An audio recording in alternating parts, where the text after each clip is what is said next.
গ্রামাঞ্চলে দেখা গেছে কেউ মারা গেলে এলাকার মহিলাদের দিয়ে কোরআন খতম দেয়া হয়। সেক্ষেত্রে আমার মা তিনি নিজেও এ দায়িত্ব পায়।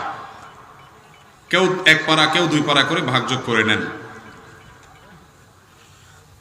অথচ তারা তেমন ভালোভাবে কোরআন পড়তেও পারেন না। এক্ষেত্রে করণীয় কি? এভাবে কোরআন খতম দেওয়া কি ঠিক হবে? এই সিস্টেমের কোরআন খতম আমাদের দেশে আছে ভাই, যে 30 পারা 30 জন ভাগ করে নেয়, অথবা 30 পারা 10 জনে ভাগ করে 3 জন নিয়ে পড়ে। প্রথম কথা হলো ভাই, 10 জনে যদি 3 পারা 3 পারা করে পড়ে, কারোরই কিন্তু খতম হয় নাই। হয়েছে? কারণ প্রত্যেকের কয় পারা হয়েছে? 3 পারা হয়েছে।